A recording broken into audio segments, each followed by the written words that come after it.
Tuloy na sinusuyod ng Department of Health ang ilang eskwelahan para maglagay ng mga dengue safety screen.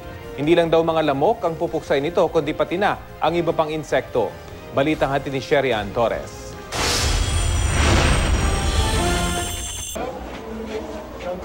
Ito ang isa sa mga pangontra ng Department of Health sa sakit na dengue. Mga screen na may insecticide na pag dinapuan ng lamok o anumang insekto, tepok. Ang North Fairview Elementary School ang inunang kabitan ng anti-dengue screen ng Department of Health noong Biyernes. Malapit ito sa Tullahan River at 8 estudyante na ang nagka-dengue dito. May mga naitala na rin mga kaso ng dengue sa mga komunidad sa paligid ng eskwelahan. 4 na classrooms pa lang dito ang merong dengue screen. Ang iba, yun nga ang kailangan naming ihingi pa ng tulong sa mga sa barangay na pagkakabit nun, or kami na rin sa school, kami na yung mag-shoulder kasi kailangan niya ng frame. At sabi nila, simula nung may screen kayo dito sa room, wala na lamok. Yung likod namin ay may kabahayan.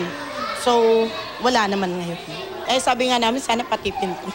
ang bagsik ng dengue screens ramdam din na iba insektong nadidikit dito. Patunay sa sinabi ng DOH na pwede nitong puksain lahat ng klase na insekto, pati ng araw kuto. Pang-13 talagang classroom yung iniwan dito ng Department of Health na insecticide-treated screen kagaya nito. Kaya lang yung nagiging obserbasyon dito ng mga tao na naglagay nito mga dengue screen na to, masyado raw siyang malambot. Kaya sa sobrang lambot nito, kapag nadaganan o kaya ay nadantayan ng mga tao, nabubutas agad dito o kaya ay lumulubog. Kagaya nito. Medyo anin po ma'am, gaganong-ganunin po siya para bumalik po siya ulit sa dati. Sabi ng DOH, kailangan ingatan ang dengue screen dahil sa sobrang lambot talaga ang materyales nito. Pero ang bisa raw nito, kung maiingatan talaga, aabot ng 5 taon. Ida-dust na lang siguro yun, para huwag na masyadong brasin, para hindi madaling masira, umabutas. Siguro yung daily dusting na. Hanggang nitong September 19, halos 100,000 na ang naitatalang suspected dengue cases sa buong bansa. 269 sa kanila namatay sa dengue.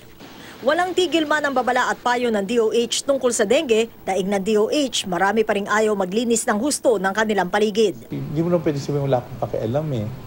Paano, mga anak mo ba hindi pwedeng maapektuhan? Sasabihin ba ng lamok na hindi ko kakagatin ito dahil ito nagpalaki sa amin. Samantala, muling iginiit ng DOH na wala pang naiimbentong gamot na direktang papatay sa dengue virus. Taliwas sa ulat na may naiinom ng galing sa halamang tawa-tawa. There is no approved product that can lay claim na this will treat dengue.